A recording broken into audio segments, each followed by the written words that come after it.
देवासकट सर्व काही प्राप्त करून देण्याचं सामर्थ्य प्रयत्नात आहे, म्हणून प्रयत्न हे रत्न देवापेक्षाही श्रेष्ठ आहे.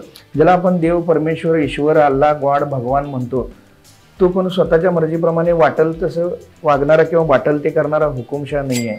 आणि माझ्या दृष्टीनं यश हा एक प्रवास आहे आणि एखादं ध्येय किंवा उद्दिष्ट साध्य झाल्यानंतर थांबणं हा यशाचा शेवट आहे. म्हणून तुम्ही गरीब म्हणून जन्माला आलात ना, तर ते उत्तम आहे. तुम्हाला श्रीमंत व्हायसाठी मिळालेली ती एक संधी आहे. बरोबर. ते विचार इतकं प्रेरणादायी होते की त्यांचं एक महावाक्य आहे, तूच आहेस तुझ्या जीवनाचा शिल्पकार. 60,000 विचार माणसाच्या मनात येतात. त्यांच्या मनात येणाऱ्या विचारांचा त्यांनी जरी विचार करत नसले तर ते विचार मात्र त्याचा विचार करत असतात. आणि जसं तुमचं विचार तशीच संगत आकर्षित होत असते. आणि कल्पना ही एक अशी शक्ती आहे की ज्यामध्ये निर्माण करण्याचं सामर्थ्य आहे. खूप सारे जण त्या नकारात्मक विचारात रमतात. म्हणजे एखादी गोष्ट होईल कसं ह्याच्यावर 5 प्रकारे विचार करण्याऐवजी ते होणार नाही कसं ह्याच्यावर 10 प्रकारे विचार करतात. वर्षातून एकदाच कधीतरी आम्हाला नवीन कपडे मिळायचे किंवा चप्पल पाहिजे म्हटलं तर आम्हाला म्हणायचे जत्रत चप्पलची दुकानं येतात आणि जत्रत स्वस्त मिळतात, जत्राला घेऊया. मग 6-6 महिने आम्ही बिन चपलाच. म्हणजे नोकरी करून तुम्ही तुमच्या आयुष्यातल्या गरजा भागवू शकता, परंतु स्वप्न जर पूर्ण करायची असतील तर तुम्हाला व्यवसाय उद्योगच केला पाहिजे. या आत्ताच्या तरुणांनी स्टार्टअप करतायत, तर यांनी आपला हा टाइम कसा युटिलाइज केला पाहिजे? आणि सगळ्यांनी काय जो खेळ केलेला आहे तो हे 24 तासातच केलेला आहे. कुणीही 25 तास घेऊन जन्माला आलेलं नाही. तर ते 24 तास तुम्ही कसं वापरता ह्याच्यावर तुम्ही मागे जाता किंवा पुढे जाता असं मला म्हणायचं आहे. म्हणजे हे व्यावहारिक जग आणि हे कागदावरचं जग किंवा कल्पनेतलं जग ह्यात जमीन आसमानाचा फरक आहे. एकंदरीत मार्गदर्शन गरजेचं आहे. ज्ञानेश्वर महाराजही म्हणतात, म्हणून जाणतेने गुरुभजी जे जैसे कृतकार्य होईजे, जैसे मूळ सिंचने सहजे कृतार्थते. कोणतंही कार्य असू द्या, कार्य पूर्ण करायला आपल्याला एखाद्या गुरुची गरज असते. नेटवर्क डिसाइड्स नेट वर्थ अशी एक म्हण आहे. जेवढी जास्त चांगली लोक तुमच्या नेटवर्कमध्ये असतील त्यातूनच तुम्हाला संधी उपलब्ध होणार असतात. भेटणारा प्रत्येक माणसाचा नंबर मी सेव्ह केलेला आहे मोबाईलमध्ये. त्यामुळे आता माझ्या मोबाईल कॉन्टॅक्ट लिस्टमध्ये जवळजवळ 25,000 कॉन्टॅक्ट लिस्ट झालेली आहे. म्हणजे स्टेटसच 5,000 लोक बघालेत 24 तासामध्ये. हे जे तरुण आहेत हे स्वतःला एका ठराविक इन्कम सोर्स नंतर कम्फर्टेबल झोन मध्ये स्वतःला फील करायला लागतात की बस आता माझं एवढं चालतंय तर आता मी थांबूया आणि हे मला आता अजून थोडं वाढवता येईल याचा ते विचार करत नाहीत. तर अशा तरुणांना काय सांगाल? तुमचं जे पॅशन आहे त्याचं पैशात कन्व्हर्जन कसं करू शकतो हे पहिल्यांदा प्रायोरिटी असली पाहिजे. बरोबर. तुम्ही तुमच्याकडे असलेलं ज्ञान उपयोगात आणला नाही तर त्याच्या असण्याला काही किंमत नाही आहे. सर, सकारात्मक विचारसरणी बदलण्यासाठी आध्यात्मिकतेची किती जोड असायला हवी? अनेक उद्योजकांना नवीन व्यवसाय चालू करताना अपयश येतं. तर या अपयशामागची जी चूक आहे ती न शोधता समोरची चूक अनेक वेळा ते दाखवून देतात. तर अशांना काय मार्गदर्शन? माझी लायकी मी पहिला जर वाढवलो, माझी कॅपॅबिलिटी वाढवलो, माझं पात्र जर मी मोठं केलो तर निश्चितपणानं माझ्याकडे तेवढं येतात. बरोबर. हा निसर्गाचा नियमच आहे. एक नवीन वाचन संस्कृती तरुणात रुजावी यासाठी तरुणांनी काय करावं? श्रीमंत माणसंच पुस्तकं वाचतात असं नसून पुस्तकं वाचणारीच माणसं श्रीमंत होत असतात. वा.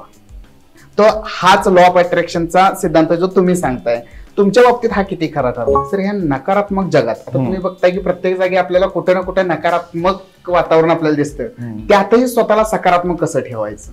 सगळ्या तरुणांना एक उत्तम मार्गदर्शन आणि दिशा मिळून सगळेजण हॅपी असले पाहिजेत, आनंदी असले पाहिजेत, हे जग सुखी झालं पाहिजे असा माझा हेतू आणि उद्देश आहे. सर नमस्कार. नमस्कार. आमच्या मयूर थिंक या पॉडकास्टमध्ये तुम्ही वेळेत वेळ काढून आम्हाला वेळ दिल्याबद्दल मनापासून आभार. सर, तुम्ही अनेक व्यवसाय सध्या रन करताय. सध्या तुम्ही कोणत्या कोणत्या एंटरप्राइजेस मध्ये काम करताय आणि आपला एकंदरीत व्यावसायिक आराखडा थोडक्यात आपल्या प्रेक्षकांना? तर सर्व प्रेक्षकांना नमस्कार. मी मारुती माळी, संस्थापक फाउंडर ब्रह्मा उद्योग समूह. तर माझ्या व्यावसायिक प्रवासाची सुरुवात ही माझ्या वयाच्या 19व्या वर्षी झाली. माझं शालेय शिक्षण हे थोडंसं खडतर परिस्थितीतून कमवा आणि शिका या अंतर्गत अगदी लहानपणापासून मी 10वी नंतर एका दुधाळ डेअरीत होतो. 12वी नंतर डी फार्मसीला ॲडमिशन घेतल्यानंतर मेडिकल स्टोअरमध्ये काम करत होतो. ते करता करता उद्योग व्यवसाय आणि पैसा कमवणं परिस्थिती नसल्यामुळे ती प्रायोरिटी होती त्यावेळी. त्यामुळं जास्त पुढे शिक्षण न घेता डी फार्मसी झाल्या झाल्या मी लगेच मेडिकल स्टोअर चालू केलं नरवाड या गावी. आणि त्या मेडिकल स्टोअरमध्ये लोकांच्या गरजा शोधून स्वप्न आमची खूप मोठी होती आणि मेडिकल म्हणजे थोडं लिमिटेड इन्कम राहते, तर आणि काय करू शकतो लोकांच्या गरजा शोधल्या आणि mobile recharge, Xerox, milk product आणि बेकरी आयटम असं करता करता मेडिकल अँड जनरल स्टोअर्सचं भव्य असे मॉलमध्ये रूपांतर झालं. आणि तिथून अशाच पद्धतीनं गरजा शोधता शोधता गावात पतसंस्था नव्हती, तळागाळातील लोकांना अर्थसहाय्य व्हावं, उद्योग व्यवसाय उभारावेत, महिला सक्षम व्हाव्यात, अशा उद्देशानं आम्ही ब्रह्मा अर्बन कोऑपरेटिव्ह क्रेडिट सोसायटीची स्थापना केली 2021 मध्ये. त्यानंतर 2019 मध्ये आम्ही ब्रह्मा एंटरप्राइजेस फर्निचर, भांडी, इलेक्ट्रॉनिक्सचं पहिलं शोरूम आम्ही नरवाडमध्ये चालू केलं. त्या व्यवसायात व्हॉल्यूम आणि स्कोप चांगला आणि लोकांची गरज ओळखून आम्ही त्याच्या आज 2025ला मागं वळून बघितलं तर त्याच्या 8 शाखा आहेत.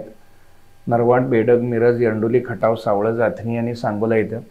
त्याचबरोबरीनं आम्ही फॉरवर्ड इंटिग्रेशन म्हणजे शोरूमचं सेटअप झाल्यानंतर आम्ही बॅकएंड सपोर्ट बॅकवर्ड इंटिग्रेशन केलं आणि ब्रह्मा फर्निचर इंडस्ट्रीज आम्ही चालू केली की ज्यामध्ये आम्ही पार्टिकल, वुडबेस आणि कुशन सोफ्याचं मॅन्युफॅक्चरिंग करतो.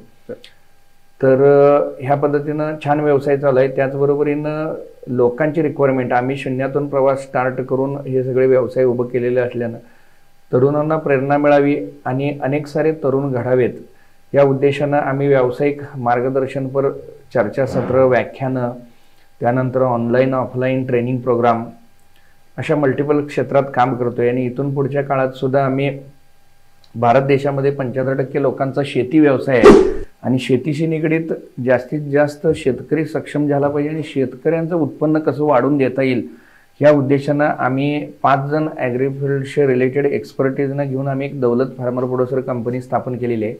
आणि त्या फार्मर प्रोड्युसर कंपनीच्या अंडर एक दुधाचं chilling plant, milk by product, त्याचबरोबरीनं आम्ही ॲग्रो मॉल चालू करतो. शेतकऱ्यांना कमीत कमी दरामध्ये खतं, औषधं, बी बियाणं उपलब्ध व्हावीत आणि शेतकऱ्यांच्या छोट्या मोठ्या अडचणीला सुद्धा अर्थसहाय्य आम्ही ब्रह्मा अर्बनच्या माध्यमातून व्हावं. त्याचबरोबरीनं आम्ही 2024 मध्ये एक्सपान्शन आणि मोठ्या लेवलला काम करता यासाठी महाराष्ट्र आणि कर्नाटक राज्य कार्यक्षेत्र घेऊन आम्ही Brahma urban multistate cooperative credit सोसायटीची स्थापना केली, ज्यामध्ये आता 12 शाखा आणि 70 कर्मचारी त्याच्यामध्ये काम करत आहेत. तर सगळ्या फ्रेशर मुलांना आम्ही जॉब देत आहोत. त्याचबरोबरीनं माणसं घडली पाहिजेत हे आमचं प्रमुख विजन आहे. एक लर्निंग कल्चर आम्ही डेव्हलप केलेलं आहे आणि पूर्णतः सेफ आणि सुरक्षित पद्धतीनं आर्थिक व्यवसायात या क्षेत्रात आम्ही काम करत आहोत. लोकांच्यात आर्थिक साक्षरता कशी निर्माण होईल, लोकांना पैशाबद्दलचं ज्ञान देण्याचे माझे काही प्रोडक्ट आहेत, त्या माध्यमातून सुद्धा ट्रेनिंगच्या माध्यमातून लोकांपर्यंत आपण आर्थिक साक्षरता तळागाळामध्ये पोचवत आहोत. आणि पुढील 5 वर्षामध्ये आपलं 1 लाख लोकांना काम देण्याचं विजन आहे. सर, तुम्ही एक यशस्वी उद्योजक आहात, त्याचबरोबर मोटिवेशन स्पीकर म्हणूनही काम करताय, त्याचबरोबर अगदी तळागाळातल्या मीडियम वर्गातल्या लोकांनाही तुम्ही व्यवसायात येण्यासाठी शिक्षण देत आहात. तुम्ही ज्यावेळेस व्यवसायात पहिल्यांदा आला, तुमचे मार्गदर्शक कोणी होते का तुम्ही स्वतःहूनच ह्या सायकोलॉजीचे होता की नाही मला व्यवसायातच? खरं तर तुम्ही यशस्वी उद्योजक म्हणाला, परंतु मला असं नाही वाटत की यशाची व्याख्या प्रत्येकाची वेगवेगळी असते आणि माझ्या दृष्टीनं यश हा एक प्रवास आहे आणि एखादं ध्येय किंवा उद्दिष्ट साध्य झाल्यानंतर थांबणं हा यशाचा शेवट आहे. म्हणून माणसाला जेवढं पण आयुष्य लाभलेलं आहे त्याच्यामध्ये सर्वोच्च शक्यता आणि क्षमता असतातच, परंतु त्याचं युटिलायझेशन माणसानं प्रॉपर करणं गरजेचं आहे. आणि तुम्ही जर म्हटला मोटिवेशन कोणाकडनं मिळालं हे जर तुम्ही विचारलात तर परिस्थिती इटसेल्फ इज अ मोठं मोटिवेशन असते असं म्हणायला काही हरकत नाही. की बालपणी जे आम्ही प्रचंड गरिबी अनुभवली, म्हणजे कोणत्याही गोष्टी आम्हाला पुरेशा प्रमाणात मिळायची नाही. शाळा शिकत असताना काही घरगुती अडचणीमुळं मामांच्या जवळ माझं शिक्षण झालं. मोलमजुरी करणारं कुटुंब होतं, दररोज मोलमजुरी केलं, शेतात कामाला गेलं तरच त्यावेळी दुष्काळ असायचं, एवढं पाणी पण हे फिरलेलं नव्हतं आणि आमच्या घरातले सगळेच अशिक्षित होते. आणि आपण ज्यावेळी आजूबाजूला बघायचो श्रीमंत माणसं, म्हणजे आमचे काही वर्गमित्र सुद्धा होते, तर आपल्याला श्रीमंत व्हायला काय करायला लागेल ह्याच्याच फॉर्म्युल्यांचा आम्ही शोध घेत राहिलो आणि प्रॅक्टिकली लोकांना भेटत राहिलो, पुस्तकं वाचत राहिलो.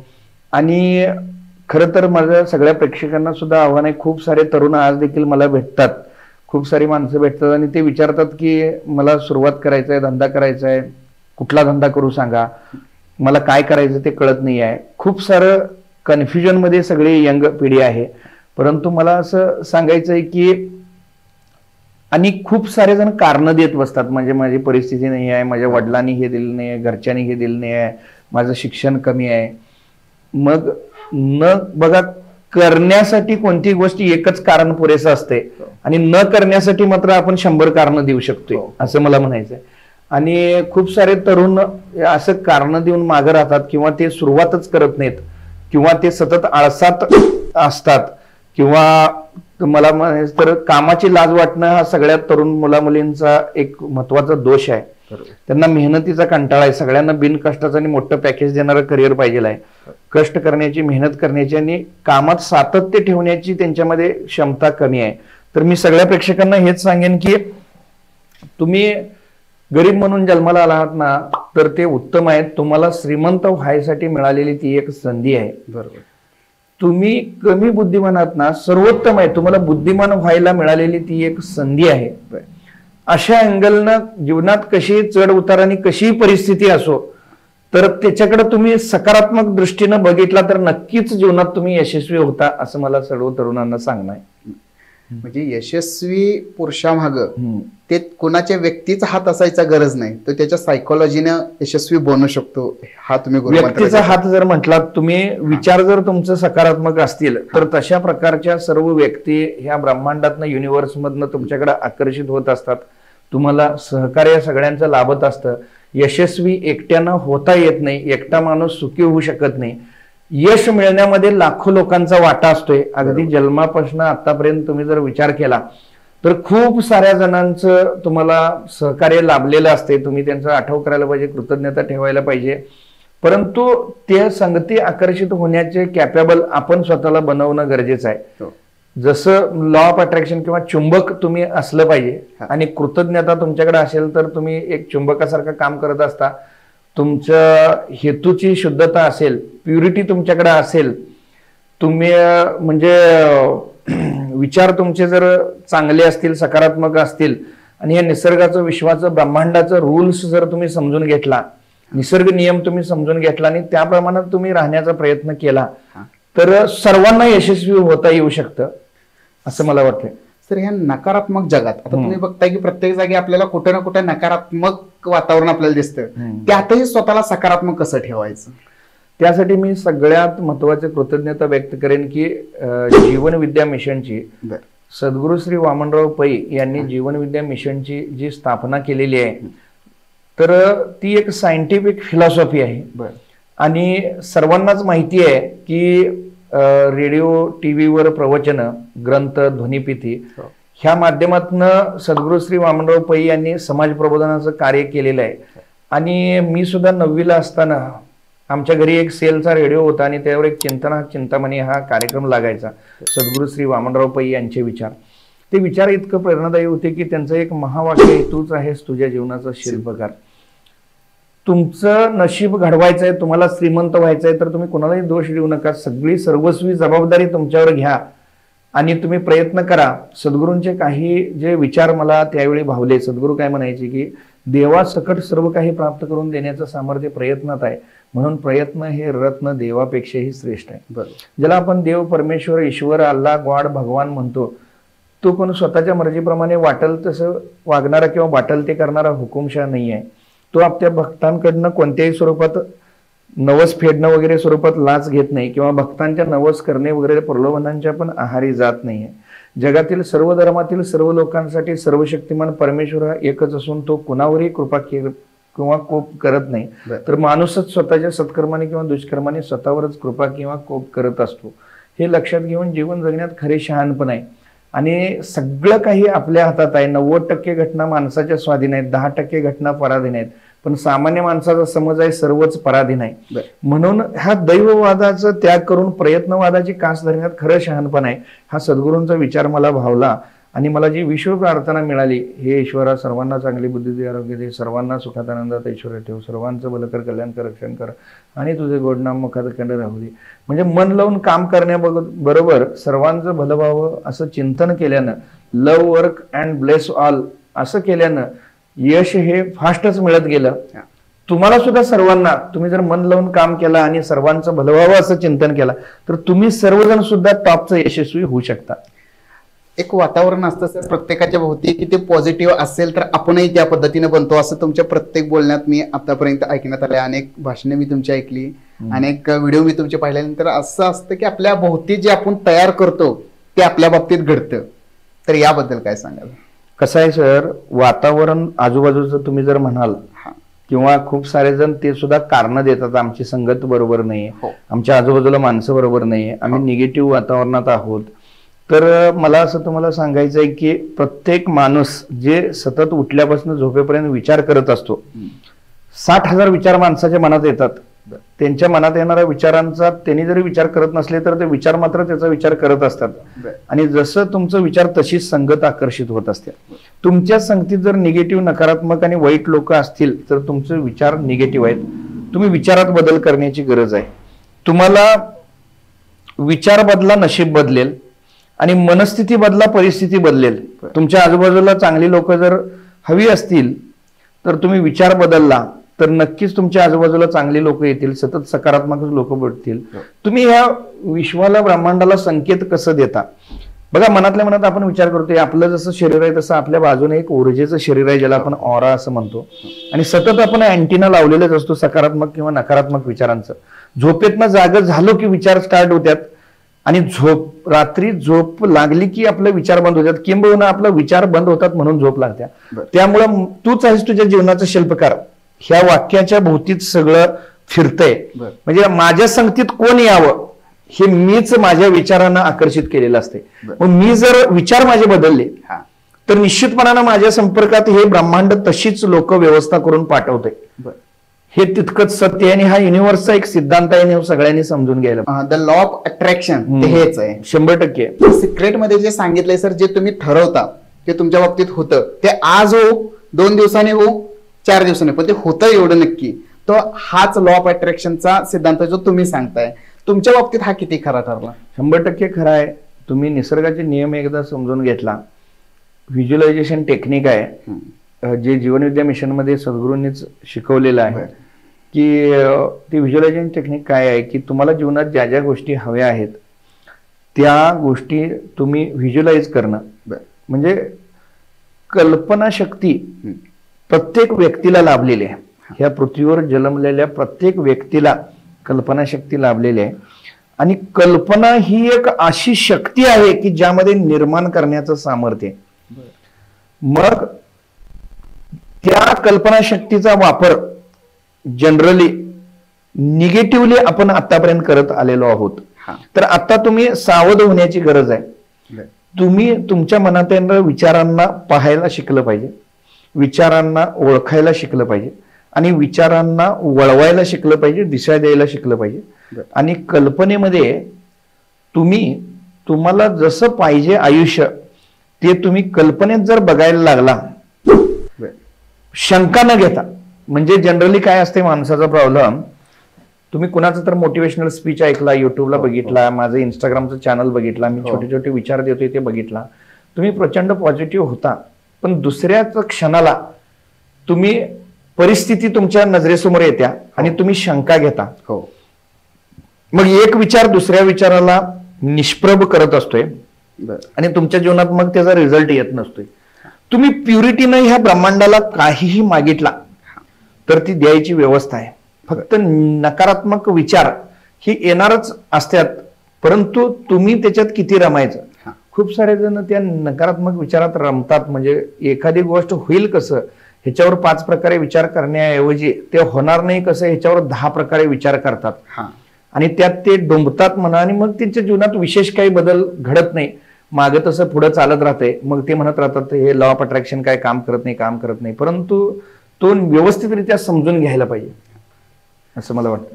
सर, आपल्या स्वप्नपूर्तीसाठी आपल्या स्वप्नांना बदलायची गरज आहे असं तुम्ही म्हणता. म्हणजे जे निगेटिव्ह स्वप्न येत आहेत त्याला पॉझिटिव्ह आणायचे, तर ते विचारही आपल्या ते आणले पाहिजे आहेत. आज एकंदरीत तुमच्या बोलण्यातून माझ्या लक्षात येते.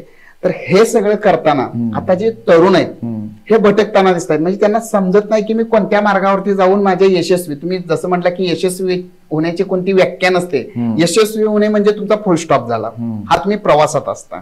तर आजकालच्या तरुणांना जी यशस्वी होण्याची व्याख्या आहे ती वेगळी आहे. तर तुमच्या दृष्टीने त्यांना याबद्दल काय सांगाल? ऍक्च्युली आजकालचे तरुण जे मला भेटतात त्यांची स्वप्न मोठी असतात. म्हणजे आता सोशल मीडियामुळं खूप सारं गोष्टींचा भडीमार त्यांच्यावर होत असतोय, परंतु त्यांची जे पेशन्स आहे ते कमी होत चाललेले आहेत. म्हणजे विचार केला तर आमच्या वेळी आम्ही जर म्हटलं आम्हाला कपडे घ्या तर म्हणायचे दिवाळीला घेऊया, वर्षातून एकदाच कधी तर आम्हाला नवीन कपडे मिळायचे. किंवा चप्पल पाहिजे म्हटलं तर आम्हाला म्हणायचे जत्रेत चप्पलची दुकानं येतात आणि जत्रेत स्वस्त मिळतात, जत्रेला घेऊया. मग 6-6 महिने आम्ही बिन चपलाच. किंवा शाळेतले शिक्षक ते शिक्षा करायचे आम्हाला, गृहपाठ नाही करून आला हे करा, एक भीती होती, एक धाक होता. किंवा आमच्या घरी येणारे पाहुणे पै, ह्या सगळ्यांमुळं आमच्यामध्ये पेशन्स डेव्हलप झालेत, संयम डेव्हलप झाले. तर आमच्या नंतरची पिढी आहे ही जे आताचे सगळे तरुण तुम्ही म्हणताय, आमची पिढी, ह्यांच्यामध्ये पेशन्स नाही आहेत, संयम नाही आहे. आणि निसर्गाचा एक नियम आहे, तुम्ही एखादा रोप लावला तर ती एका दिवसात झाड होऊ शकत नाही. तसं तुम्ही कुठलाही एखादा व्यवसाय चालू केला, एखादा उद्योग चालू केला आणि श्रीमंत व्हायचा मार्ग हा म्हणजे नोकरी करून तुम्ही तुमच्या आयुष्यातल्या गरजा भागवू शकता, परंतु स्वप्न जर पूर्ण करायची असतील तर तुम्हाला व्यवसाय उद्योगच केला पाहिजे. तुम्हाला वेळेचं मल्टिप्लिकेशन करता आलं पाहिजे, टाइम मल्टिप्लिकेशन करता आलं पाहिजे. आज आमच्याकडं 200-250 कर्मचारी जर काम करत असतील तर 250 दिवसांचं काम आमचं 1 दिवसात होते. म्हणजे 24 तास सगळ्यांसाठी कॉमन लाभलेली एकच गोष्ट आहे वेळ, ती म्हणजे 24 तास. आणि जगात अरबोपती खरबोपती सर्वांनाच आणि कॉमन एकदम गरीबाला सगळ्यांना कॉमन वेळ आहे 24 तास. आणि सगळ्यांनी काय जो खेळ केलेला आहे तो हे 24 तासातच केलेला आहे. कुणीही 25 तास घेऊन जन्माला आलेलं नाही. तर ते 24 तास तुम्ही कसं वापरता ह्याच्यावर तुम्ही मागं जाता किंवा पुढे जाता असं मला म्हणायचं आहे. आणि आजच्या तरुणाईचा जास्तीत जास्त वेळ हा म्हणजे टाइमपास करण्यामध्ये खूप चाललेला आहे. सोशल मीडियावर दररोज सरासरी स्क्रीन टाइम बघितलं तर 6 तास टाइम चाललेला आहे. आणि त्यातलं पण तुम्ही जर बारकाईनं बघितला तर मोबाईलचा वापर तुम्ही ज्ञान घेण्यासाठी करता का मनोरंजनासाठी करता? हे सगळ्यात महत्त्वाचं आहे. जनरली खूप सारे तरुण मनोरंजनासाठी त्याचा वापर करतात की ज्यातून तुमचा वेळेचा अपव्यय होतोय, तुमच्या मेंदूला आणि बुद्धीला फारसं काही त्यातनं खाद्य मिळत नाही. मग प्रोडक्टिव्ह कामात तुम्ही तुमचा टाइम दिला पाहिजे. तुमचं जे एक ध्येय फिक्स करायला पाहिजे. आज तरुण जे मला भेटायला येतात 85% तरुण मुलांच्याकडे कोणतंही ध्येय नाही आहे. 10वी नंतर काय करायचंय माहित नाही आहे, 12वी नंतर काय करायचंय माहित नाही आहे. आणि तो जे शिक्षण घेतोय 20,000च्या पगारासाठी 20 वर्ष शिकतोय, परंतु काय नेमकं मी शिकलं पाहिजे ह्याचं त्याला काहीही म्हणजे मार्गदर्शन नाही आहे. म्हणजे जगात तसं योग्य मार्गदर्शन, अचूक मार्गदर्शन हे तरुणांना मिळणं गरजेचं आहे. परंतु ते तरुण तसं मार्गदर्शन करणाऱ्या व्यक्तीकडं अप्रोच होताना फार कमी दिसतात. म्हणजे ज्याच्यात भलं आहे, हित आहे, कल्याण आहे त्या कार्यक्रमाकडे त्यांचा कल फारसा दिसत नाही आहे. परंतु जे मनोरंजनाचे कार्यक्रम आहेत तिकडं त्यांचा कल खूप आहे असं मला म्हणायचं आहे. म्हणजे वेगवेगळे गेम्स असतील आणि सगळ्यांना कसं कमी वेळात श्रीमंत व्हायचं आहे. परंतु त्यासाठी जी कॅपॅबिलिटी लागते, आपली ॲबिलिटी, क्षमता डेव्हलप करायला किंवा काही गोष्टी शिकायला किंवा वाचन आता फार कमी झालेलं आहे. पेपर बुक वाचणं खूप महत्वाचं आहे. मोबाईलवर कितीही डाटा येत असला ChatGPTच्या जमान्यात सुद्धा पेपर बुक वाचणं खूप महत्वाचं आहे. वाचनानं तुमच्याकडे प्रगल्भता येत्या, शब्दसंग्रह वाढतोय, वाचन खूप महत्वाचं आहे. आणि सर सोशल मीडियाच्या या प्रलोभनाला बळी पडलेला हा तरुण आज वाचन संस्कृतीकडे पूर्णतः म्हणजे माघारी फिरलेला आपल्याला दिसून येतोय. तर अशा तरुणाला आपला जो डेलीचा 24 तास आहे, जो तुम्ही 24 तासाचं गणित सांगितलं की अरबो खरबो जरी असले तरी त्यांनाही 24 तासच मिळालाय. तर या आत्ताच्या तरुणांनी स्टार्टअप करतायत, तर यांनी आपला हा टाइम कसा युटिलाइज केला पाहिजे? टाइम वापरायला बघा, खरं तर अत्यंत महत्वाची गोष्ट सगळ्या यशस्वी माणसांनी जे सांगितलेले 7 habits of successful people, Stephen कोविनचं एक पुस्तक आहे. सगळ्याच जगातले मिलेनियर बिलेनियर हे पहाटे लवकर उठतात आणि सक्सेस माणसं सगळी बघा, साऊथ मधली लोक बघा, ती पण पहाटे लवकर उठतात. तर पहाटेची ऊर्जा ही एक प्रचंड सकारात्मक पॉझिटिव्ह ऊर्जा असते. त्यावेळेत ब्रह्ममुहूर्तावर उठायची सवय पाहिजे आपल्याला. त्यानंतर तुम्ही तुमच्या हॅबिट्स चांगल्या पाहिजेत, योग ध्यान प्राणायाम केला पाहिजे.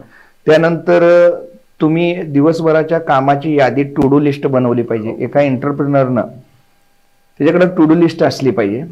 म्हणजे तुम्हाला ग्रोथच्या दृष्टीनं समजा काही टार्गेट्स आणि व्हिजन सगळ्यात महत्वाचं पाहिजे.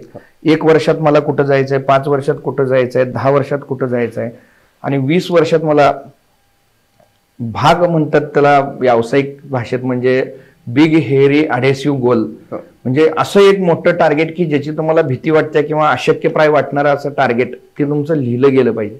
Writing on paper is writing on brain असते. लिहिण्यानं क्लॅरिटी येत असते. कुठलीही गोष्ट लिहिताना तुमचे 3-4 अवयव कामात लागलेले असतात. आपण विचार करत असतोय, ऐकत असतोय, लिहित असतोय, हात कामात असतात, ज्ञानेंद्रिय आपली 2-3 काम करत असतात आणि ते क्लॅरिटी मिळत असते, त्याला मॅनिफेस्टेशन होत असते. हे युनिव्हर्सला ते संकेत जात असतात. त्यामुळं टू डू लिस्ट अत्यंत महत्वाची आहे. त्याच्यामध्ये सगळ्याच स्टार्टअप केलेल्या तरुणांना मी सांगेन की सुरुवातीच्या काळामध्ये पहिले 1000 दिवस तुम्ही स्वतः जातीनं तिथं काम करणं, लक्ष देणं गरजेचं आहे. आणि ते स्टार्टअप करण्या अगोदर सुद्धा मी तरुणांना सल्ला देईन की कुठल्याही धंद्याचं बेस्ट कामगार तुम्ही स्वतः पहिला असणं गरजेचं आहे. बरोबर. कारण एखाद्या व्यवसाय तुम्हाला स्टार्ट करायचा आहे, कुठल्याही धंद्यामध्ये, आता आमचे 7-8 वेगवेगळे व्यवसाय आहेत, परंतु कुठल्याही धंद्यामध्ये न दिसणाऱ्या गोष्टी अनेक असतात. जोपर्यंत तुम्ही त्यामध्ये स्वतःहून उतरत नाही फील्डवर, तोपर्यंत तुम्हाला ते बारकावे लक्षात येत नाहीत.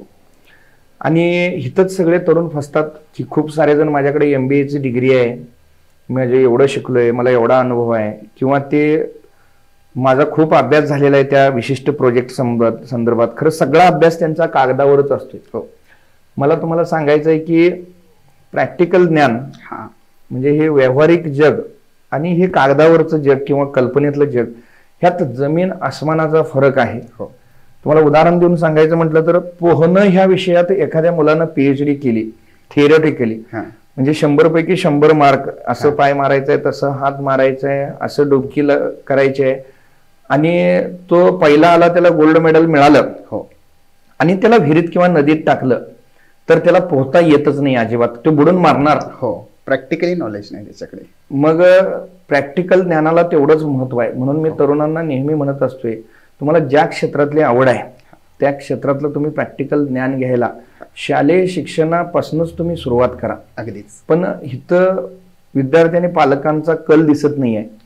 खरं तर एखादा कोर्स झाल्यानंतर जी अप्रेंटिस केली जाते तर ती नावालाच राहिलेली आहे. म्हणजे आता माझं शिक्षण डी फार्मसी झालेलं आहे. डी फार्मसी झालेली बहुतांश मुलं मुली ही मेडिकलमध्ये प्रॅक्टिस न करताच एखाद्या मेडिकलवाल्याचा सही शिक्का घेतात लायसन्ससाठी.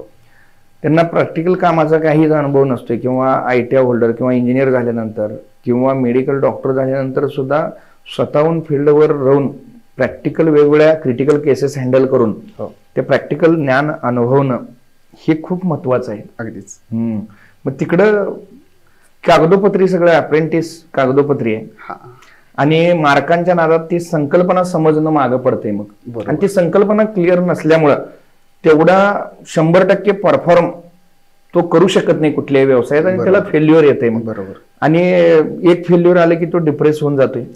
आजच्या तरुणाईचं 2025 मध्ये डिप्रेशन हा सगळ्यात मोठा आजार आहे म्हणायला हरकत नाही. अगदीच. इतर कोणत्या शारीरिक आजारापेक्षा हा सगळ्यात मोठा आजार बनलाय, मानसिक आजार. आणि याचे कारण आहेत की ज्याला योग्य मार्गदर्शन सुरुवातीपासून त्याने घेत राहिला तर नक्कीच तो यशस्वी बनू शकतो. एकंदरीत मार्गदर्शन गरजेचं आहे. ज्ञानेश्वर महाराजही म्हणतात, म्हणून जाणतेने गुरुभजी जे, जैसे कृतकार्य होई जे, जैसे मूळ सिंचनी सहजे, कृतार्थते. कोणतंही कार्य असू द्या, कार्य पूर्ण करायला आपल्याला एखाद्या गुरुची गरज असते आणि तो गुरु योग्य वेळेत मिळणं अतिशय महत्वाचं असतं. सगळ्यात महत्वाचं असतं आर्थिक नियोजन. हे त्यांना जमत नाही, तर आर्थिक नियोजन या तरुणांनी कसं करावं? खरं तर पैशाबाबतचं ज्ञान शाळामधनं शिकायला मिळत नाही. तर ते समाजामध्ये व्यावहारिक जगामध्ये छोट्या छोट्या गोष्टीतनं यशस्वी लोक काय करतात याचं बारकाईनं निरीक्षण करायला पाहिजे. फायनान्स संदर्भातली पुस्तकं वाचायला पाहिजे. व्यवसाय एखादा छोटा मोठा सुरू केला तरी सुद्धा CA आणि टॅक्स कन्सल्टंट जे असतात यांच्या सोबत काही मीटिंग्स केल्या पाहिजेत, त्यांच्याकडनं फायनान्स प्रॉपर जाणून घ्यायला पाहिजे, आर्थिक साक्षर व्हायला पाहिजे आणि पैसा कसा उभा करता येतोय हे सीएनच्या जवळ तुम्ही जास्त बसला तर खूप चांगल्या पद्धतीनं नॉलेज मिळू शकते. किंवा एखादा शून्यातनं व्यवसाय चालू करून यशस्वी झालेली जे काही फर्स्ट जनरेशनचे उद्योजक असतात त्यांची जास्तीत जास्त तुमची दोस्ती पाहिजे. परंतु खूप साऱ्या तरुणांचा विषय कसा असतोय की त्यांना ना जनरली त्यांच्यासारख्याच लोकांमध्ये राहायला जास्त आवडत असते, त्यांना कम्फर्ट झोन सोडायचा नसतोय. बरोबर. ते नवीन लोकांची ओळख करायला म्हणजे एका उद्योजकांना किंवा ज्याला यशस्वी व्हायचं आहे त्यानं दररोज त्याच्या कॉन्टॅक्टमध्ये नवीन नवीन लोकांना जोडलं पाहिजे, माणसं जोडली पाहिजेत. नेटवर्क डिसाइड्स नेटवर्थ अशी एक म्हण आहे की जेवढी जास्त चांगली लोक तुमच्या नेटवर्कमध्ये असतील त्यातूनच तुम्हाला संधी उपलब्ध होणार असतात. बरोबर. हे मला सांगायचं आहे. तुमचा जो नेटवर्क आहे हा तुमचा नेटवर्थ बनतो असं तुम्ही म्हणता, तर तुमचा सुरुवातीचा नेटवर्क काय होता? ऍक्च्युली कसं आहे, मी तुम्हाला सुरुवातीला पण सांगितलं की तुमचं जसं विचार असतात तशी लोक तुमच्याकडे आकर्षित होत असतात. मला सतत म्हणजे वाचन आणि तसंच विचाराप्रमाणे व्यावसायिक लोकांच्या संगतीमध्ये मी जास्त राहत गेलो किंवा शून्यातनं मोठं झालेल्या प्रत्येक व्यक्ती माझा मित्र कसा बनू शकतोय. म्हणजे जेवढं पण काय सण समारंभ कार्यक्रम मैताला कुठेही गेलो आपण तर त्या सगळ्या 400-500 लोकांच्या ग्रुपमध्ये आपण कुणाजवळ जाऊन थांबायचं, आपल्याला कोण मार्गदर्शन करू शकते. मग तो व्यक्ती किती मोठा असो तिथं जाऊन प्रयत्नपूर्वक त्यांची ओळख करून त्यांच्याशी गप्पाटापा करून त्यांचा नंबर मी सेव्ह करून, भेटणाऱ्या प्रत्येक माणसाचा नंबर मी सेव्ह केलेला आहे मोबाईलमध्ये. त्यामुळे आता माझे मोबाईल कॉन्टॅक्ट लिस्टमध्ये जवळजवळ 25,000 कॉन्टॅक्ट लिस्ट झालेली आहे. म्हणजे स्टेटसच 5,000 लोक बघालेत 24 तासामध्ये. म्हणजे आणि इंस्टाग्राम तर फेमस गेलेलं आहे, तुम्ही बघताय एखादा व्हिडिओ पडला तरी तो 4-5 लाख लोक बघालेत. हे नेटवर्कच आहे. 1 to 1 तुम्ही प्रत्येकाशी केलं पाहिजे, त्यांचा व्यवसाय समजून घेतला पाहिजे. काही बिझनेस कम्युनिटीज आहेत, त्या कम्युनिटीजचे काही प्रशिक्षण तुम्ही घेतली पाहिजेत. असे व्यवसाय कुठं कुठं भेटतात तिथं प्रयत्नपूर्वक तुम्ही वेळ दिला पाहिजे. मग आता खूप साऱ्या छोट्या व्यावसायिकांचा नवीन स्टार्टअप केलेल्यांचा प्रश्न असतोय की आम्हाला धंद्यातनं टाइम मिळत नाही. तर मला असं सगळ्यांना सांगायचं आहे की बिझनेस म्हणजे बिझनेस व्हायला नाही पाहिजे. पहिले 1000 दिवसानंतर तुम्हाला त्या धंद्यामध्ये सिस्टम आणि प्रोसेसेस आणता आल्या पाहिजेत. तुम्हाला धंदा सिस्टम मध्ये बसवता आला पाहिजे. तुम्हाला चांगली हुशार आणि विश्वासू लोकांची टीम बिल्ड करता आली पाहिजे. बरोबर. आणि जेवढं चांगलं तुमचं ऑर्गनायझेशन आणि टीम बिल्डिंग चांगलं असेल, तुमची लिडरशिप स्किल जेवढी चांगली असेल तेवढं तुम्ही फ्री व्हाल. बरोबर. आणि फ्री राहिला तरच तुम्ही क्रिएटिव्ह आणि प्रोडक्टिव्ह व्हाल. कुठलाही धंदा म्हणजे एक रिपीटेबल प्रोसेस असते प्रॉफिट मेकिंगसाठी आणि तुम्ही प्रोसेस तिथं बनवा म्हणजे तुम्ही उपस्थित असण्याची गरज नसते.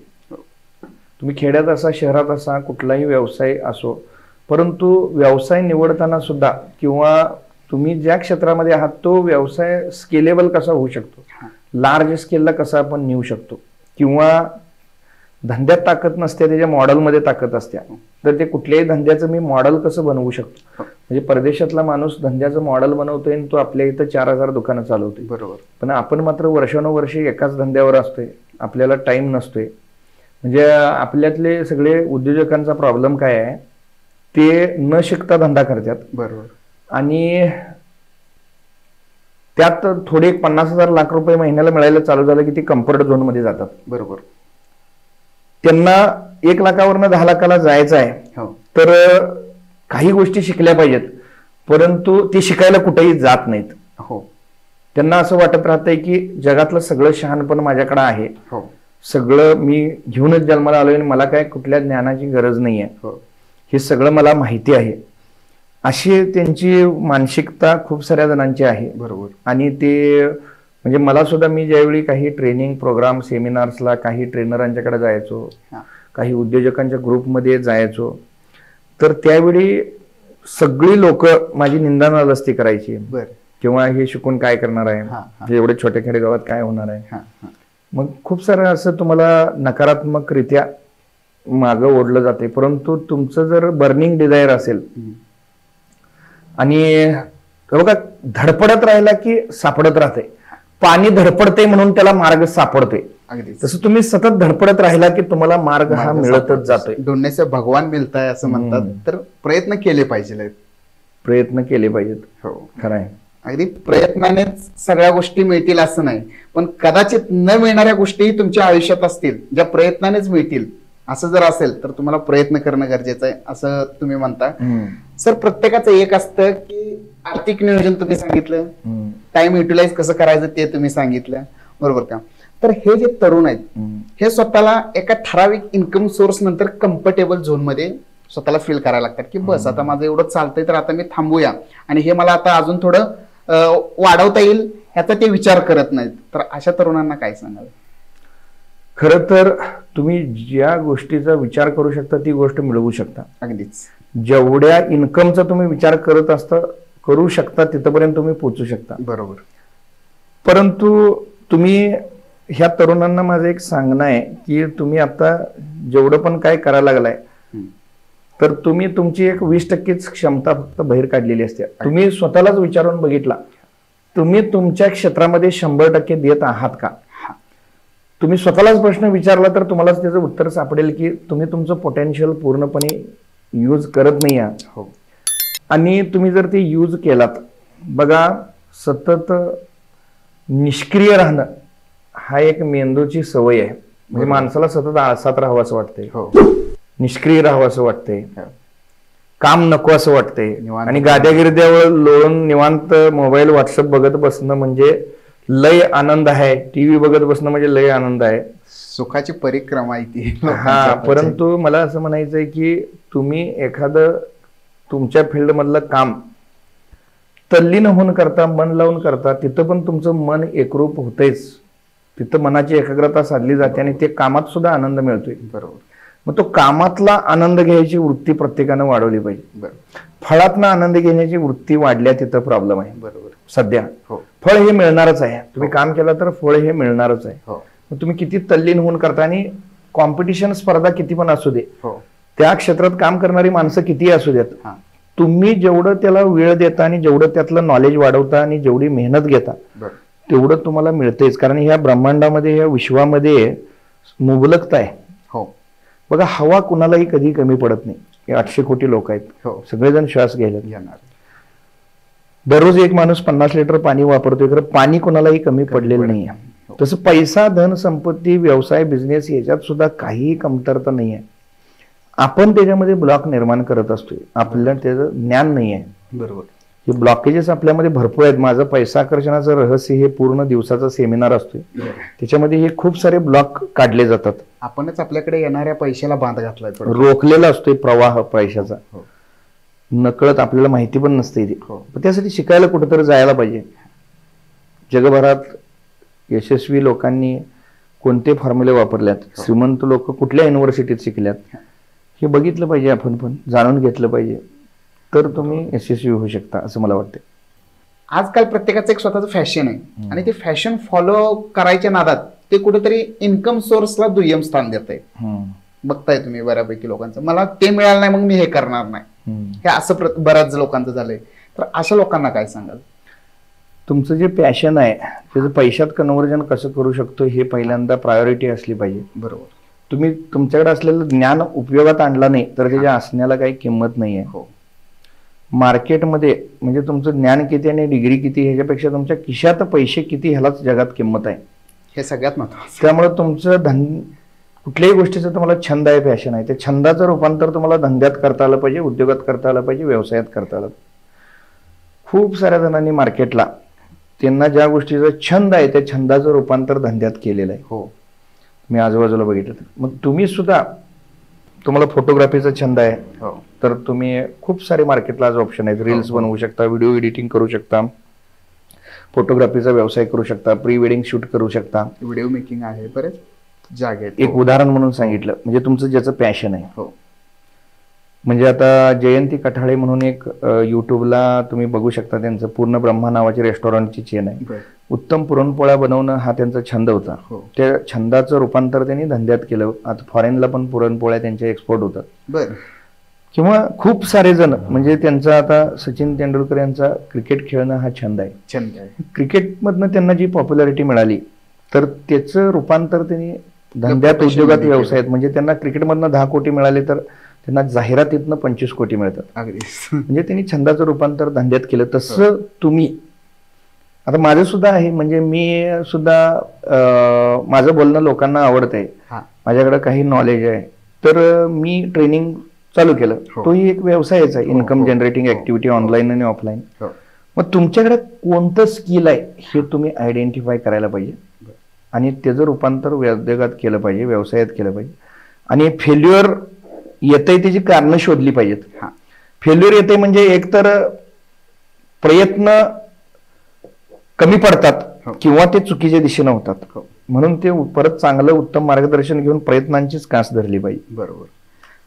तुम्ही हा सर सगळा उद्योग व्यवसाय उभा करताना एक स्ट्रॉंग टीम बिल्ड कशी केली? कसं आहे, स्ट्रॉंग टीम बिल्ड हे म्हणजे परफेक्ट तुम्हाला पाहिजे तसं डे 1 ला काय मिळत नसतं.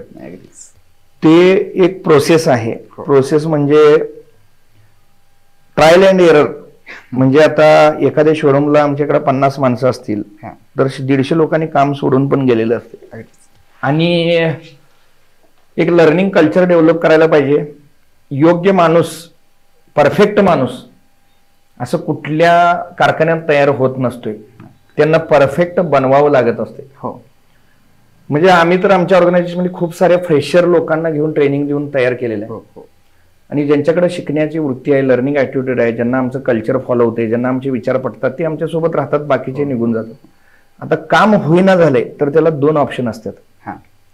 एक तर माणूस बदलणं किंवा माणसाला बदलवणं. आम्ही माणसाला बदलवण्याचा ऑप्शन प्रिफर करतो. म्हणजे त्यानं त्याच्या हॅबिट्समध्ये काय प्रॉब्लेम असेल, ॲटिट्यूडमध्ये काय प्रॉब्लेम असेल, नॉलेजमध्ये, स्किलमध्ये त्याची सुधारणा करायची आणि शिकायची इच्छा असेल आणि बदलायची त्याची मनोवृत्ती असेल तर निश्चितपणे तो आमच्या ऑर्गनायझेशनमध्ये टिकतो आणि मोठा होतोच. आणि आम्ही ध्येय आणि उद्दिष्टच ठेवले की आमच्याकडे असणारा प्रत्येक व्यक्तीची प्रगती झाली पाहिजे, त्यांच्या संसार सुद्धा सुखी झाले पाहिजेत. प्रत्येक जण ब्रह्मा उद्योग समूहातला व्यक्ती वैचारिकदृष्ट्या, आध्यात्मिकदृष्ट्या, सामाजिकदृष्ट्या, सगळ्या दृष्ट्या समृद्ध आणि संपन्न झाला पाहिजे असं आमची तीव्र तळमळ आहे. आणि त्या दृष्टीनं आम्ही खूप साऱ्या गोष्टी करत असतो. आपली सर सकारात्मक विचारसरणी बदलण्यासाठी आध्यात्मिकतेची किती जोड असायला हवी? 100% असायला पाहिजे. ह्या विश्वात आणि ब्रह्मांडात म्हणजे व्यवसाय आणि अध्यात्माचा फार जवळचा संबंध आहे. उत्कर्ष आणि उन्नती दोन्ही गरजेचं आहे. उत्कर्ष म्हणजे मटेरियल डेव्हलपमेंट आणि उन्नती म्हणजे स्पिरिच्युअल डेव्हलपमेंट. प्रगती या शब्दाचा दुसरा अर्थ प्रभूच्या दिशेनं गती असा सुद्धा होते. बरोबर. ह्या जगात मी कोण आहे, माझा जन्म कशासाठी आहे, परमेश्वर म्हणजे काय आहे, परमेश्वराचा माझ्याशी संबंध काय आहे, माझा जगाशी संबंध काय आहे, मला टेन्शन काय येते, बरोबर, भक्ती म्हणजे काय, साधना म्हणजे काय, मला ती कशी मिळेल आणि फळेल, असे जे मेंदूचा भुगा पाडणारे हजारो प्रश्न आहेत. ह्याला योग्य गुरूंकडनं तुम्ही मार्गदर्शन घेतलं पाहिजे. आणि आध्यात्मिक गुरूंची जीवनात 100% गरज आहे. कारण जे चढ उतार येत असतात, व्यवसायात चढ उतार येत असतात, त्या प्रत्येक ठिकाणी तुम्हाला आध्यात्मिक गुरु मार्गदर्शन करत असतात. परंतु त्याच्यामध्ये तंत्रगुरु, यंत्रगुरु, मंत्रगुरु, मार्केटला भरपूर सारे गुरु उपलब्ध आहेत. परंतु माझं मत आहे की ज्ञान देणारे गुरु पाहिजेत. एखाद्या मुलाला इंजिनियर व्हायचं आहे तर इंजिनिअरिंग क्षेत्रातल्या नावाजलेल्या व्यक्तीच्या फोटोला कितीही वेळा त्याने हार घातला आणि कितीही त्याची यथासांग पूजा केली तर तो मुलगा इंजिनियर होऊ शकणार नाही. इंजिनियर व्हायसाठी त्याला इंजिनिअरिंग कॉलेजमध्ये ऍडमिशन घेतलं पाहिजे, 6 वर्ष अभ्यास केला पाहिजे, बरोबर, त्या गुरूंचं मार्गदर्शन घेतलं पाहिजे, परीक्षा पास झाल्या पाहिजे, तरच तो एक चांगला इंजिनियर होऊ शकतो. तसं अध्यात्म हे सुद्धा एक शास्त्र आहे आणि ते आत्मज्ञानी गुरूंकडनं तुम्हाला ते शिकणं गरजेचं आहे. आजकालचा तरुण सर या आध्यात्मिकतेकडे जास्त ओढला जातोय. तर तो काही जण आहेत जो पूर्णच आपला जो प्रपंच आहे तो सोडून आध्यात्मिकतेकडे पूर्ण झोकून देतोय. ते चुकीचं आहे. ते कसं? नाही, ते त्याला अध्यात्म म्हणतच नाहीत. खरं तर प्रपंच सुखाचं करणं म्हणजे खऱ्या अर्थानं परमार्थ आहे. कर्म ही पूजा आहे. आपण उलटा अर्थ घेतलाय, पूजा ही कर्म आहे म्हणून तासनतास आपण त्याच्यात. परंतु म्हणून तर म्हटलो ना मी, तुम्हाला मार्गदर्शक गुरु जर चुकीचे असतील आणि ते तुम्हाला कर्मकांडात अडकवून टाकत असतील तर तुमच्या आयुष्याचं फारसं भलं होणार नाहीये. आणि खूप साऱ्या गुरूंचं काय असतो विषय की ते अज्ञानात ठेवतात शिष्याला. कारण शिष्य ज्ञानी झाला तर त्या गुरूंचं फारसं काय इन्कम होत नसते. बरोबर. तर तुम्हाला ओळखता यायला पाहिजे खरे गुरु लाभण्यास सुद्धा तुमच्या गाठी आणि पाठी पुण्य असायला पाहिजे. आणि तुम्ही त्याची तळमळ असली तर तुम्हाला खरे गुरु भेटतात. अनेक उद्योजकांना नवीन व्यवसाय चालू करताना अपयश येतं. तर या अपयशामागची जी चूक आहे ती न शोधता समोरची चूक अनेक वेळा ते दाखवून देतात.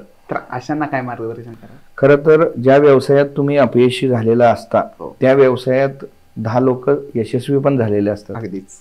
व्यवसाय कधीच चुकीचा नसतोय. आपणच कुठंतर चुकीचं असतोय. आपलंच काय तर चुकलेलं असतंय. पण जनरली माणसाची सवय आहे यशस्वी झालो तर माझ्यामुळे झालो, मी केलो म्हणते. आणि आम्ही चुकीचं आहे, आमच्या सवयी चुकीच्या आहेत, तर आमचं ग्रहमान वाईट आहे, आमचे ग्रहतारे वाईट आहे, आमचं नशीब वाईट आहे, आमच्या कुंडलीत असं लिहिलेलं आहे. हे असं दुसऱ्या आणि काय म्हणजे दुसऱ्यावर खापर फोडणं हे असा स्वभाव आहे त्याचा. तो कारण शोधायला पाहिजे. मी म्हटलं काय तुम्हाला, तुम्ही अपयशी झाला तर तुम्ही त्या कारणांचा शोध घ्यायला पाहिजे. एक तर तुमचं प्रयत्न कमी पडलं किंवा ते योग्य दिशेने झालेले नाही आहेत. परत जिद्दीनं उत्तम मार्गदर्शन घेऊन प्रयत्नांची कास धरली पाहिजे. बरोबर.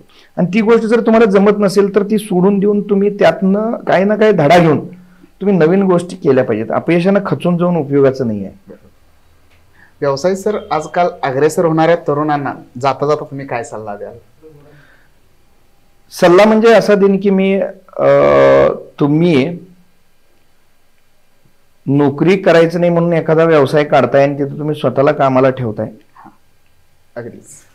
तर असं न करता तुम्ही त्याच्यामध्ये सिस्टम्स, प्रोसेसेस, नवीन टेक्नॉलॉजी आणली पाहिजे. बरोबर. कम्फर्ट झोन सोडला पाहिजे. तुम्ही म्हणजे तुमचं नॉलेज सतत वाढवत राहिलं पाहिजे. स्किल वाढवत राहिलं पाहिजे. तुमच्या हॅबिट्स चांगल्या असल्या पाहिजेत.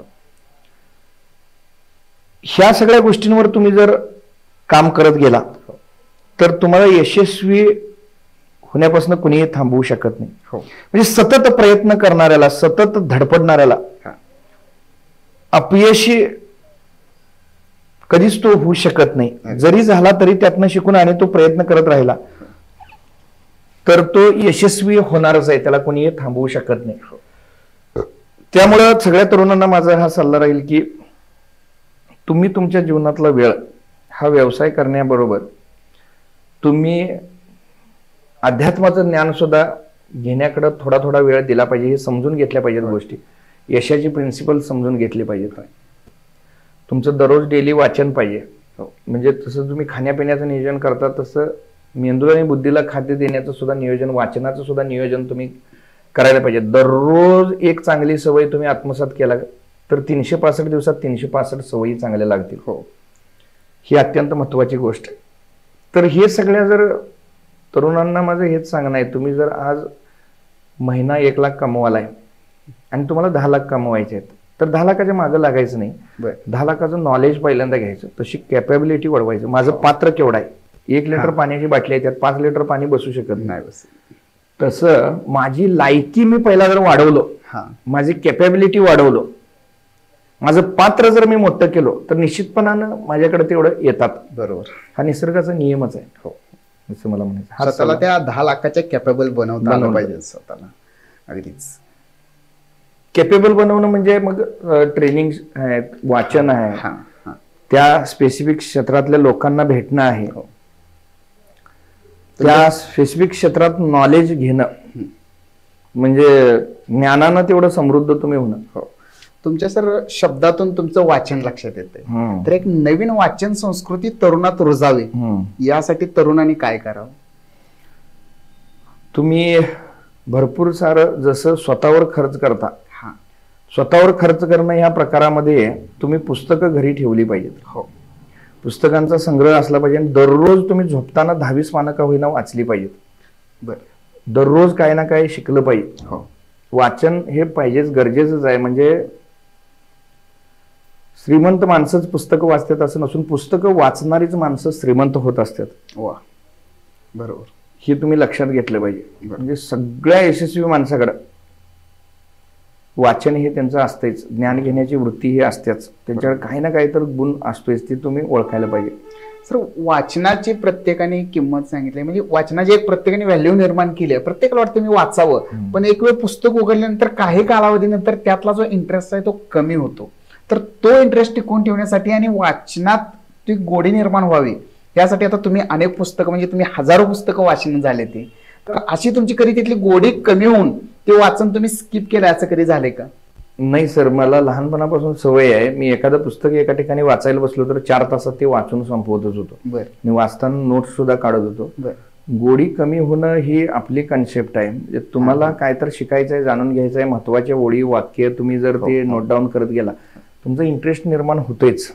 असं काही नाही की पहिल्या 2 पानात इंटरेस्ट आला नाही, पुढच्याच पानात इंटरेस्ट, एकदा स्टोरी क्रिएशन झालं की ते नवीन नवीन गोष्टी कळायला लागल्या की तुम्ही त्याच्यात गोडी प्रयत्नपूर्वक निर्माण करायला पाहिजे, तरच तुम्ही यशस्वी होऊ शकता. आताच्या तरुणांना काही पुस्तकं तुम्ही प्रिपेअर कराल का?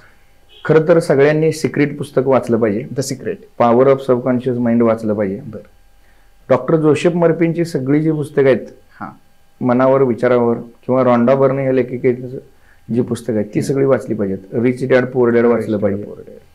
खूप पुस्तकं सजेस्ट करता येतील. नामदेवराव जाधव सरांची बरीचशी पुस्तकं आहेत. Shivaji the management Guru, rich mother rich सन, खूप सारी पुस्तकं सजेस्ट करता येतील. मित्र जोडाने लोकांवर प्रभाव पाडा, डेल कार्नेजी यांचं पुस्तक आहे. खूप सारी पुस्तकं, सरश्रींची अनेक पुस्तकं खूप प्रेरणादायी आहेत. सरश्री, तेज ज्ञान फाउंडेशन, हॅपी थॉट्स ज्याला आपण, सद्गुरू श्री वामनराव पैंची अनेक पुस्तकं सांगता येतील की जी जीवनाला दिशा देणारी आहेत, की ज्याच्यामध्ये तुमचा उत्कर्ष तुमच्या हातात आहे. संकल्प सिद्धीचे गुपित आहे. त्यानंतर तूच आहेस तुझ्या जीवनाचा शिल्पकार आहे. अमृत मंथन आहे. पाप पुण्य समज गैरसमज आहे. शांती सुखाचा राजमार्ग आहे. माणसाचा जन्म कशासाठी आहे. जीवनविद्या समज गैरसमज हे आहे. अत्यंत महत्वाचा ग्रंथ म्हणजे परमेश्वर हा आहे. अत्यंत सोप्या भाषेत अध्यात्म सद्गुरू श्री वामनराव पैंनी समजावून सांगितलं. त्यांच्या 28 ग्रंथांचा जर अभ्यास केला तर जीवनाला एक दिशाच मिळून जाते असं मला वाटतं. या सर्वच पुस्तकांचा तुम्ही सर अभ्यास केलाय आणि याचं तुम्ही वाचन करून त्यातून आज तुमचं यशस्वी झालेलं जीवन आम्ही डोळ्याने पाहतोय, बरोबर. ह्या सगळ्यांमागं कुठेतरी पुस्तकाचा फार मोठा भाग तुमच्या जीवनात आहे आणि अजूनही तुम्ही थांबलेला नाही. म्हणजे ही माझी सुरुवात आहे असं तुम्ही म्हणता प्रत्येक वेळेस. उद्या येणारा दिवस हा तुमच्यासाठी उगवणारा एक नवीन आशा असते, एक नवीन इच्छा असते, नवीन स्वप्न असतं, उगवणारा दिवस. तर येणाऱ्या काळातला तुमच्या पुढच्या 5 वर्षाचं काय प्लॅनिंग असेल सर? पुढच्या 5 वर्षाचं जसं की मी तुम्हाला सांगितलं, मला शेतकऱ्यांच्या उत्पन्न वाढीसाठी काम करायचं आहे. त्या दृष्टीने आम्ही फार्मर प्रोड्युसर कंपनी स्थापन केलेली आहे. तर सर्व क्षेत्रामध्ये मला 1 लाख रोजगार निर्माण करायचा आहे. आणि आताचा जो सध्याचा तरुण आहे या भारत देशाच्या घडण्यामध्ये, भारत महासत्ता होण्यामध्ये एक राष्ट्रनिष्ठ, ध्येयनिष्ठ, स्वावलंबी युवा पिढी या बुलंद भारत निर्माणासाठी समृद्ध आणि संपन्न करण्याकडं माझं सध्या म्हणजे कल आहे. व्यवसाय स्वतःचे डेव्हलप करण्याबरोबर हे जे ज्ञान आहे हे सगळ्या तरुणांकडे तळागाळापर्यंत पोहोचून, आर्थिक साक्षरता पोहोचून सगळ्या तरुणांना एक उत्तम मार्गदर्शन आणि दिशा मिळून सगळेजण हॅपी असले पाहिजेत, आनंदी असले पाहिजेत, हे जग सुखी झालं पाहिजे असा माझा हेतू आणि उद्देश आहे. अतिशय छान सर उद्देश आहे. तुमच्याशी बोलताना आणि तुमचे शब्द कानावरती पडताना माझ्या कानाची जी शब्दांची भूक होती पूर्णपणे सर पूर्ण झालेली आहे. आणि असं वाटतं की सर थांबू नये, बोलत राहावं, तुम्ही सांगत राहावं आणि आपण ऐकत राहावं. पॉडकास्ट कुठेतरी वेळेचं बंधन लक्षात घेऊन थांबवावं लागणार आहे, पण परत तुम्ही वेळेत वेळ काढून आम्हाला नक्की वेळ द्यावं अशी मी तुम्हाला सर विनंती करतो. माझ्या प्रेक्षकांना काय सांगाल? तर सर्व प्रेक्षकांना आज मयूरजींनी जो माझा पॉडकास्ट घेतलेला आहे तो जत सारख्या ग्रामीण भागातून त्यांनी हा नवीन चालू केलेला आहे व्यवसाय. तर त्यांची खूप धडपड आहे, तळमळ त्यांची बघितली तर माझ्या सर्वांना रिक्वेस्ट राहील की त्यांचं मयूर थिंक हे चॅनल तुम्ही सबस्क्राईब करावं आणि खूप साऱ्या नवीन गोष्टी आणि ज्ञान ते यावर देत असतात. त्यांचा हेतू शुद्ध आहे आणि ग्रामीण भागातल्या तरुणांना तुम्ही पुढं आणावं, सपोर्ट करावा. तर माझी सर्व प्रेक्षकांना विनंती राहील की त्यांचं चॅनल लाईक करा आणि सबस्क्राईब करा.